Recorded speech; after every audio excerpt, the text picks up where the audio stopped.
if I happen to be camping, like camped out on a city street or in a parking lot, I want it to look like a car. And I watched all the YouTube videos I could.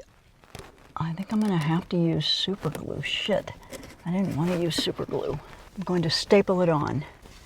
Hey, welcome. It's Natalie coming to you today with a video on how I made these curtains to go in my Honda Element so that I feel safe camping.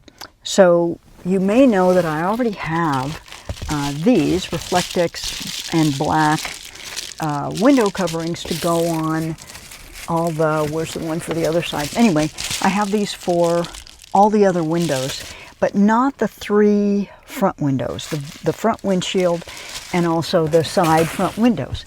And the reason for that is because if I happen to be camping, like camped out on a city street or in a parking lot, I want it to look like a car, like a regular car. I don't want it to blast out, somebody is sleeping in this vehicle.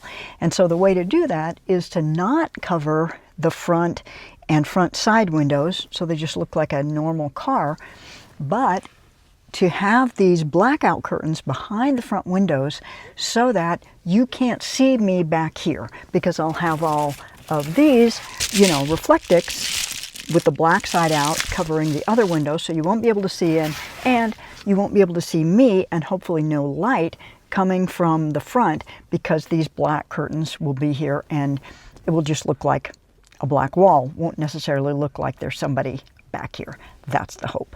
So I knew I wanted these for a while, ever since I got this Honda Element Poppy. I knew I wanted them, and I watched all the YouTube videos I could on curtains, stealth curtains, blackout curtains, camping curtains, whatever people call them. And a lot of the remedies out there just didn't work for me. So the first thing I bought was one of those shower rods, the extendable kind where when you screw it in one direction it gets longer and it holds tight. So this was misguided. I shouldn't have bothered getting that, because the problem is this is slanted, and so the shower curtain rod wants to push up flat against it, and so that didn't work at all. So gave up on that.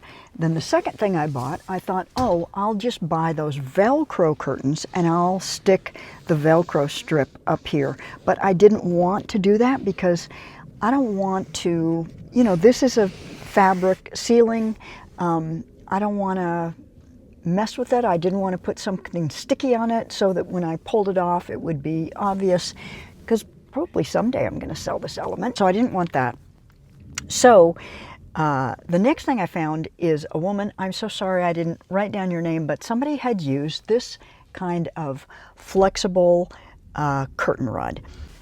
All right, so when I'm driving, I did not like this curtain hanging here because it obstructed my view out this window. So because I often would glance back to see, you know, make sure there wasn't a car there, and this thing was in the way. So I just came up with the idea, I just twist it around and tuck it right here. Oh, you can't see that.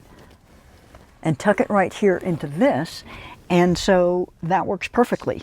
And then I just decided to do it with the other side too, even though I don't necessarily, it wasn't really blocking any view, but it's just nice to have them, you know, tucked away and symmetrical. And this works great. And so that's how I tuck them away. And here's what it looks like when they are in operation. So these are two little ties that I just cut.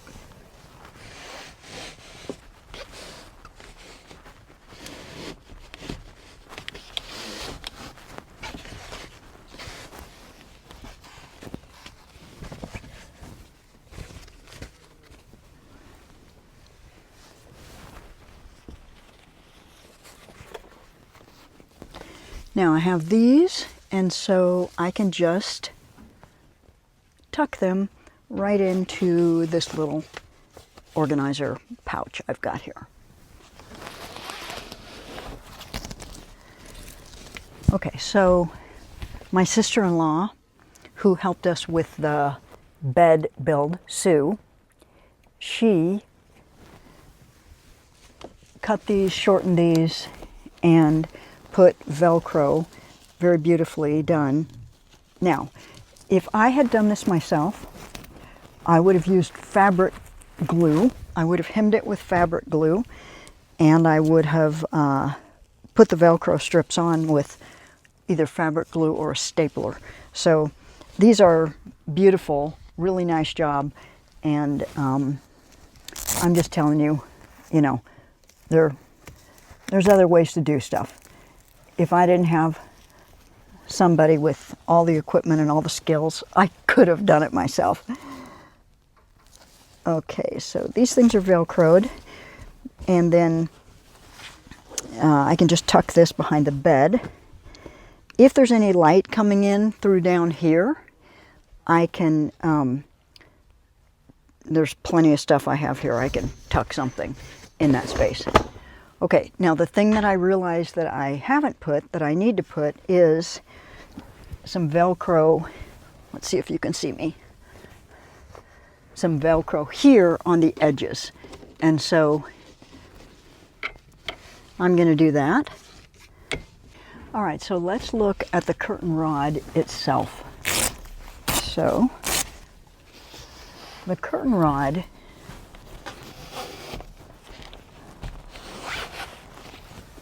is this metal thing. It's I don't know, maybe 3/4 of an inch wide. It comes straight, but it's easily bendable. It's a malleable metal. And so I bent it a couple of bends so that it would hug the top of the car and I wouldn't have a lot of light streaming in. And then because of the structure of the curtains, it covers up any of the holes that were made, any of the gaps. I thought I was going to have to buy something to remove gaps. Now, if there's a lot of light coming in through these holes, I think because the curtains are long enough, I'll be able to obscure that. But anyway, I'll see you when I camp out next week. All right, so let's look at the insertion of the curtain rod, because this is the critical part that took me a while to do and to make work and to figure out. So the curtain rod was too long, but the metal is very bendable and it's fairly easily cuttable. But I have to admit, I did this. My brother cut this for me. I didn't have like a metal saw or anything like that. So you see this is pulled, the plastic thing is pulled back.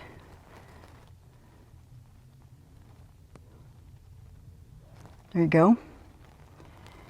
And the metal just slides in here like this. Okay, so what this has, I know it's impossible to see from here, but there are a couple of holes and there's a couple of knobs that have to go in those holes. So those go in there. It's not holding in as tight as it was before I did this operation, but I don't think I've wrecked anything. So these slide in here, this turns, and then this goes as flush to the wall as I can get it. So not perfect, but pretty darn good. And the curtain rod is still fairly flush to the top, and when I get Velcro on the sides, this should work great. So here's the whole operation.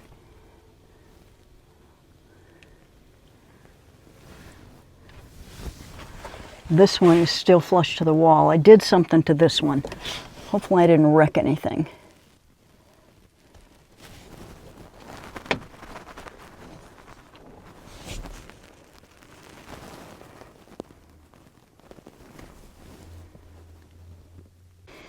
Okay, cutting the Velcro. So I'm just going to cut little pieces. Doesn't need to be very big.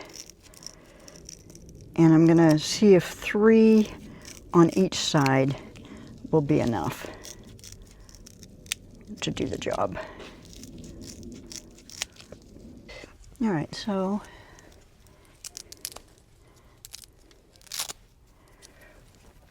right, so what I'm doing, I'm gonna close the door. Okay, so I'm gonna put the first one here. And I'm going to staple it on. Right, so the other side is going to go on the car. Let's move this back a little bit. Okay, so if I match them up and then stick it on, that's like perfect. Okay. Okay, great. Hopefully the glue is stronger than the Velcro. All right, so second one.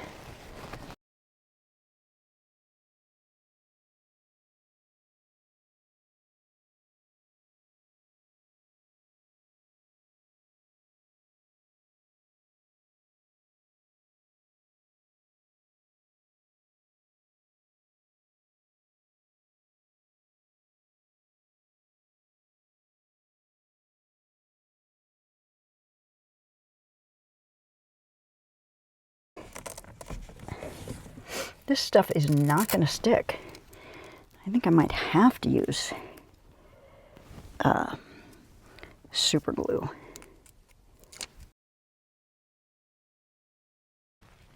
I think I'm going to have to use super glue. Shit, I didn't want to use super glue.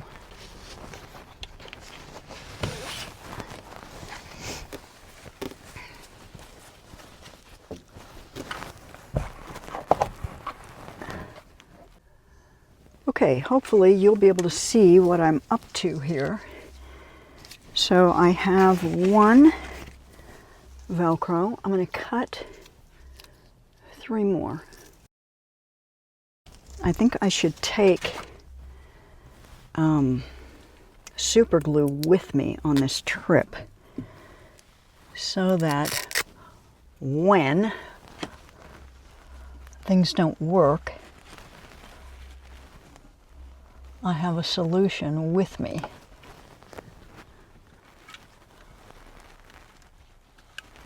Notice I said when, because, you know, it's kind of inevitable. Things aren't going to always work the way we hope they will.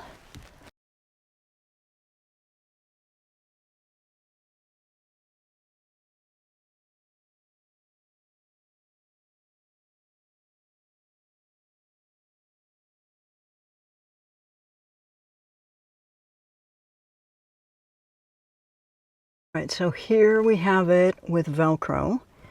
I doubt it's going to be perfect. How could it possibly be? But I'll test it out in the night. And these things, we'll see how all this works in the nighttime. All right, so that's another van life Honda Element getting ready to camp project completed, and it will be tested out in the wild on Monday night. Today is Saturday. I got 2 more days until I get to test everything that I am fixing up out in the camping world on my own overnight. So remember, your next adventure is just down the road, and I hope that someday we meet there. Thanks so much for watching. This is Natalie. See you in the next video.